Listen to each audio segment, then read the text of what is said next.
எனக்கு இந்த இடத்துல ரொம்ப நாளா டாஸ்மார்க் கட்டணும்னு என் அப்பங்காலத்துல இருந்தே ஒரு கனவு. அவங்க காலத்துலதான் நடக்கல, நம்ம காலத்துல நடக்குதான்னு பாப்போம். ப்ரோ வணக்கம் ப்ரோ. என்னடா முடியா, நீயும் போல ஜென்சி கிட்ஸ் மாதிரி ப்ரோ கிரோங்கிற. எப்போ ஐயா வணக்கம்ங்கய்யா அப்படித்தானே சொல்லுவ? என்னமோ போ, காலு மாறிக்கிட்டே போகுது. ஏன்டா முடியா, இன்னும் 2 நாள்ல உன் பொண்ணு கல்யாணத்தை வச்சுக்கிட்டு இங்க என்ன வந்த? அடியும் ப்ரோ, கொண்டாடமே நடக்காது போல. ஏன்டா முடியா, ஏதாச்சும் லவ்ஸா சொல்லு, முடிச்சு விட்டுருவோம். அப்படிலாம் ஒண்ணும் இல்ல ப்ரோ. அட பயமுறா, புரோ புரோன்னு. என்னடா புரோ புரோன்னு புரு காப்பி விக்கிறவன் மாதிரி. இந்த காலத்து பசங்க தான் அப்படி இருக்கானுங்கன்னா நம்ம என்ன ஜென்சி கிட்ஸா? ஒழுங்கு மரியாதை வாய போய் கூப்பிடுறா. அப்படிலாம் ஒண்ணும் இல்லைங்கய்யா. வழக்கம் போல பொண்ணு காலையில 8 மணிக்கு இன்ஸ்டாகிராம்ல போஸ்ட், ஸ்னாப்சாட்ல டெய்லி ஸ்ட்ரீக்கு, அது பேர் என்னமோயா, பேர் தெரியல, அதெல்லாம் மெயின்டைன் பண்ணிச்சு. ஐயோ, என்னடா சொல்ற? இதெல்லாம் அவன் பொம்பளை பிள்ளைங்களுக்கு தேவைதானா? டெய்லி காலையில வந்திருக்க வேண்டியது, பல்ல விளக்க வேண்டியது, அதை எடுத்து வீடியோ விளாகுன்னு இன்ஸ்டாகிராம்லயும் யூடியூப்லயும் போட வேண்டியது, ஏதாவது திங்கிறோம் என்னத்த என்ன பண்றோன்னே தெரியாம எல்லாத்தையும் ஸ்னாப்சாட்ல எடுத்து எல்லாருக்கும் அனுப்பி விட வேண்டியது. என்ன இந்த காலத்து பிள்ளைங்களோ. சொல்லு, அப்புறம் என்னாச்சு? அது கல்யாணத்துக்கும் என்ன சம்பந்தம்?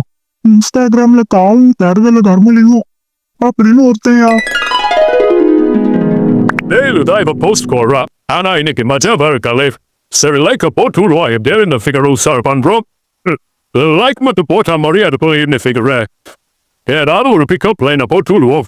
இன்ஸ்டாக்கு சர்வர் ஸ்லோ ஆகுது. ஓ லார்ட் ஆஃப் யுவர் பியூட்டி. அட எந்த எழுவட்ட பாயடா இப்படி போட்டு வச்சிருக்கான், நல்லாவே இல்ல. இதெல்லாம் ஒரு பிக்கப் லைன்னு போறான் பாரு. I don't like your comment.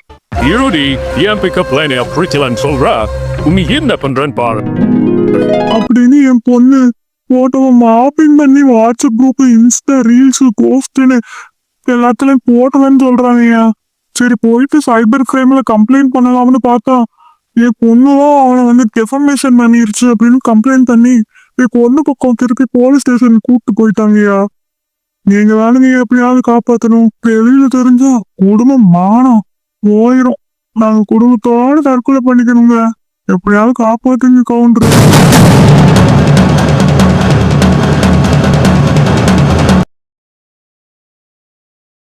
என்னடா ஏதோ சட்டம் படிச்சிருக்கியாமே? என்னடா சட்டம் படிச்சா? சிஆர்பிசி செக்ஷன் 52 படி ஒரு பொண்ணை கைது செய்யணும்னா இன்னொரு பொன் போலீஸ் தான் வரணும். ஒரு பொண்ணை 6 மணிக்கு மேல ஸ்டேஷன்ல வச்சிருக்க கூடாது. Information technology act section 66E படி மாஃபிங் பண்றது வயலேஷன் ஆஃப் பிரைவேசிட்டியா, 3 வருஷம் ஜெயிலு, 2 லட்சம் வரைக்கும் ஃபைனு. இது போதுமா இல்ல இன்னும் சொல்லவா? இதெல்லாம் கோர்ட்ல வந்து பேசுங்க, சும்மா போலீஸ் ஸ்டேஷன்ல வந்து நான் இருக்காம. இந்த கேஸ் கோர்ட்டுக்கு போனதுனாடா, அதுக்குள்ளே பாரு எஸ்பிக்கு போன் பண்ணி எப்படி ஆஃப் பண்றேன்னு. கரெக்ட், எஸ்பிக்கு போன போடியா. The number you have dialed is currently busy. ஐயா, அவர் வேறு ஒருவருடன் பேசிக் கொண்டிருக்காராங்க. அட இவங்களுக்கு எப்ப பாரு இதே வேலையா போச்சியா. வேற ஒருவருடன் பேசி கொண்டிருக்கிறார், வேற ஒருவருடன் பேசி கொண்டிருக்கிறார். அப்படி யார்கிட்ட எல்லாரும் பேசுறீங்க? எல்லாருக்கும் போன் அடிச்சாலும் இதே தான் சொல்றாங்க. நமக்கு தான் பேசுறதுக்கு ஆள் இல்ல போல. சரி இன்னொரு வாட்டி ட்ரை பண்ணு. ஐயா, எஸ்பி பேசுறாரியா? யார போய் ஸ்டேஷனுக்கு கூட்டு வந்திருக்கா? அவர் ஒரு ஹைகோர்ட்டியா?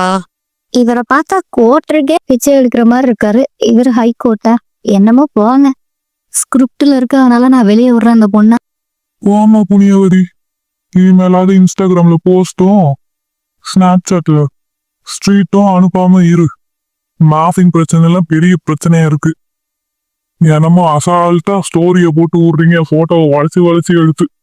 வா, இது என்ற மூத்த பையன் இப்பதான் பானிபூரி கடை வச்சான், பெரிய ஃபேமஸ்ல இருக்கான். அது அவரு வீட்டுக்காரம்மா. இது தங்கராசு, 2வது பையன். பிடெக் ஐடி முடிச்சுட்டு விண்வெளிக்கு போய் நிலாவில் நம்ம பெருமையை சேர்க்கலாம்னு இருக்கான். அது என்ற ஒரே பொண்ணு. விளம்பரத்துல வர கிரீம் எல்லாம் வாங்கி போட்டுக்கிட்டு மீஷோல டெய்லி 10 ஆர்டர் போட்டுருது. ஏதோ சொல்லுவாங்களே, டேட் லைட் பிஞ்சிருச்சுன்னு, அதுதான் அது. அப்பா, அது டாட்ஸ் லிட்டில் பிரின்சஸ் பா. அந்த கழுதைதான் அப்படி வளர்க்குறேன். என்னடி வெளியில எட்டி பாத்துக்கிட்டு இருக்க? இன்னைக்கு ஜொமேட்டோ சாப்பாடு தானா? ஏன் அந்த சின்ராசு தேங்காய் பொறுக்கிட்டு வரமாட்டாளாமாக்கும்? இல்லங்க, சின்ராசு காலையில இருந்தே காணோம். தேங்காய் பொறுக்க தான் போயிருக்கான்னு நினைக்கிறேன். இன்னைக்கு எப்படி நிறைய தான் பொறுக்கிட்டு வருவான். நீங்க டென்ஷன் ஆகாதீங்க. என்னமோ போ. இந்த நல்ல நேரத்துல அந்த நாடாரிய போய் ஏன் பாத்துக்கிட்டு இருக்க? எந்த கோயிலையாவது எந்த ஃபிகராவது வரும்னு சைட் எடுத்துக்கிட்டு இருப்பான். ஒரு தேங்காய் கூட பொறுக்க முடியலையே. பொம்பளை பிள்ளைய வேற பாத்துக்கிட்டே இருக்காது. எப்ப பார்த்தாலும் நம்மளையே அனுப்புறாங்க அம்மா. என்ன பண்றது கடவுளே, இன்னைக்காச்சும் நிறைய தேங்காய் கிடைக்கணும். ஐயோ, இன்னைக்கு 2 தேங்காய் தானா? சரி, என்ன பண்றது? வீட்டுக்கு எடுத்துட்டு போ. கொஞ்சம் இருங்க சார்.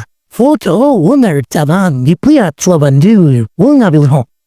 நல்ல போட்டோ கொடுத்தாலே அது பக்கத்துல இன்னொரு ஆள் இருக்க மாதிரி, இடையில பூனை யானைலாம் இருக்க மாதிரி காமிச்சிருது. அதனால ஒழுங்கா போட்டோ எடுத்துக்கிறேன். கொஞ்சம் எல்லாம் தள்ளி நில்லுங்க. அம்மா, இங்க வாங்க. இது ஒண்ணு அதுக்குள்ளே வந்துருச்சு. சின்ராசு, என்ன இன்னைக்காச்சும் நிறைய தேங்காய் கிடைச்சிச்சா? இல்லம்மா, ஒண்ணுதான் கிடைச்சிச்சு. அதையும் நான் வர்ற வழியில தின்னுட்டேன். ஐயோ, அந்த ஆளுக்கு தெரிஞ்சா திட்டுவாரே. சரி வெயிட் பண்ண, நான் போயிட்டு ஒன்னே இட்லி ஆர்ட்டுக்கு கூப்பிடுறேன். அங்க இருந்து ஓடி வந்துரு. என்ன இன்னைக்காச்சும் 2 தேங்காயாவது பிறக்கிற அளவுக்கு துப்பு வந்துச்சா? இல்ல அதுவும் இல்லையா? இல்லங்க, ஒரு தேங்காய் தான் எடுத்தானா. தேங்காய் பொறுக்கிறது கூட லாய்க்குல தானே பெற்று வச்சிருக்கு. என்னத்த சொல்ல. எப்படி அண்ணங்காரன் பானிபூரி கடை வச்சிருக்கான், இன்னொருத்தன் எல்லாவுக்கு போய் ட்ரை பண்ணிட்டு இருக்கான். சரி, அந்த ஒரு தேங்காயாவது வாங்கிட்டு வா, அதை வச்சு சட்னி அரைச்சிக்கலாம். ஏங்க இல்லங்க, அந்த தேங்காயும் சின்ராசு தின்னு விட்டானாங்க. எனக்கு தெரிய முடியும் அப்பவே என்ன இப்படிதான் பண்ணுவான்னு. சரி, என்னமோ. ஏங்க எல்லாரும் வந்தாச்சா? ஒழுங்கா இருங்க. இந்த போட்டோவை தான் இப்படி எடுத்து அந்த கூப்பிடுறேன். நிறைய வர வேண்டியவங்க இருக்காங்களா? ஏங்க சின்ராசு, என்ற குடும்பத்துல எல்லாரும் வந்தாச்சு. நீ எடு போட்டோவ. என்ற குடும்பத்துல எல்லாரையும் மென்ஷன் பண்ணிட்டேன். இதை மட்டும் ஸ்டோரி போடுங்க. ஏங்க சின்ராசு, அவனெல்லாம் மென்ஷன் பண்ண முடியாது ஸ்டோரியில. அவனுக்கு என்ன 1K 2K ஃபாலோவர்ஸ் இருக்கு.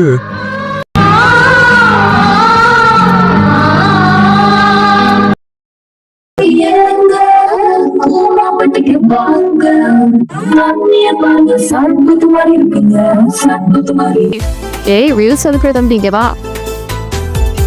சொல்லுங்க மணி, இங்க வேட்டை ஊரத்துக்கு எப்படி போறது? ஏங்க, உங்ககிட்ட கூகுள் மேப் இல்லையா? இந்த ஆள் என்ன திமிரா பேசுறான். அதெல்லாம் இருக்கு, இந்த ஊர்ல ஒர்க் ஆக மாட்டேங்குது. ஒழுங்கா பாதை காமிக்கல. எப்படி போறது? ஓஹோ, அப்படியா? இப்படி நேர போங்காமலே வரும். ஐயோ, தப்பான வழியை சொல்லிட்டானே. கார் பஞ்சர் ஆயிடுச்சு முள்ளுக்குள்ள போயிட்டு. இருக்கட்டும் அவனுக்கு. சரி, எப்படி அவன் இந்த சக்திவேல் கவுண்டர் வீட்டுல தான் வேலை பார்க்கறான்னு சொன்னாங்க. அவனுக்கு இருக்கு.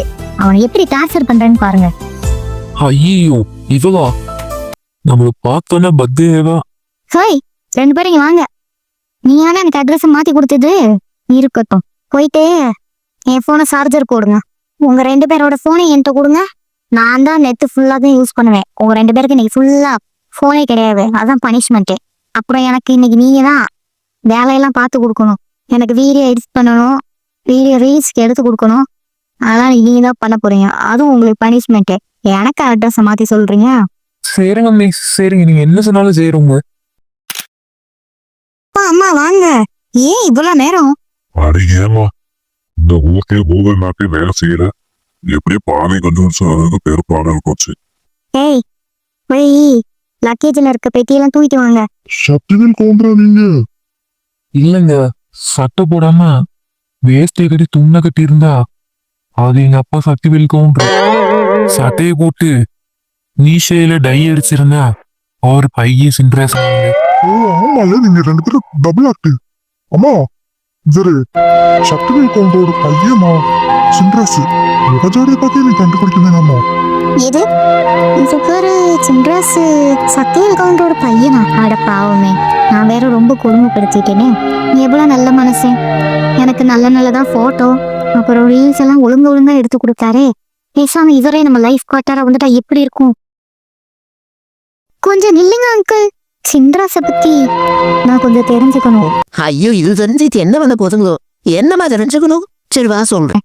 ஏன் அங்கிள், அவங்க அப்பா அம்மா எல்லாரும் சின்ராச வெறுக்கிறாங்க? அதுவாம்மா, சின்ராஜ்க்கு சின்ன பிள்ளைல இருந்தே படிப்புங்கிறது உனக்கு வரவே வராது.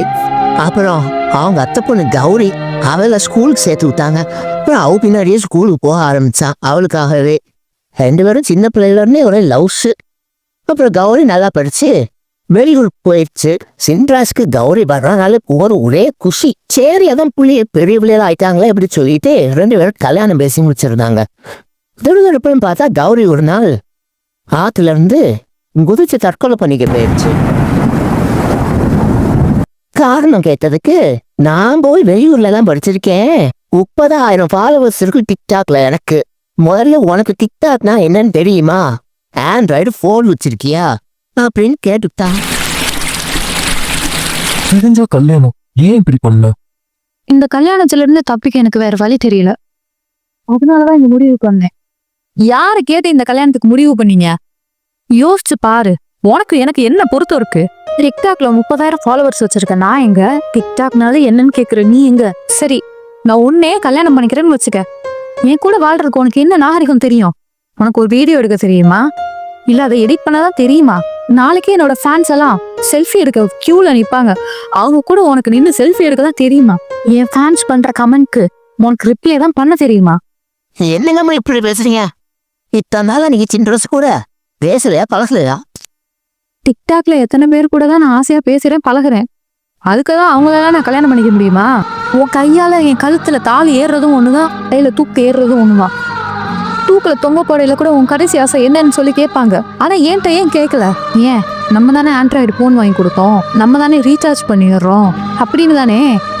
நீ ஆசையா பேசவும் பழகவும் நீ என் மேல உண்மையாலுமே ஆசையா தான் இருக்குன்னு நினைச்சிட்டேன் கௌரி.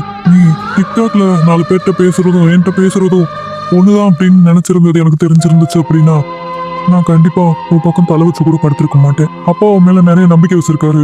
அதனால நானே இந்த தியாகி பட்டத்தை வாங்கிக்கிறேன். நானே இந்த கல்யாணத்தை நிறுத்தினதா இருக்கட்டும். நீ உன் மனசுக்கு பிடிச்ச மாதிரி நல்ல மாப்பிள்ளையா பார்த்து டிக்டாக் எடுக்கிறவனையே கல்யாணம் பண்ணிக்கோ. அன்னைக்கு பேசாம போனவர்தாமா. அதுக்கப்புறம் அவங்க ஒரு பேசுறதே இல்ல.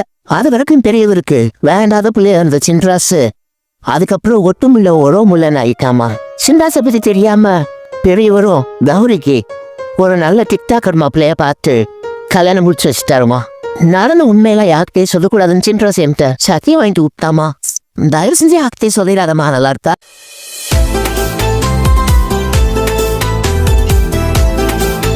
எப்படி வேலையெல்லாம் பறந்து பறந்து செய்யறாரு.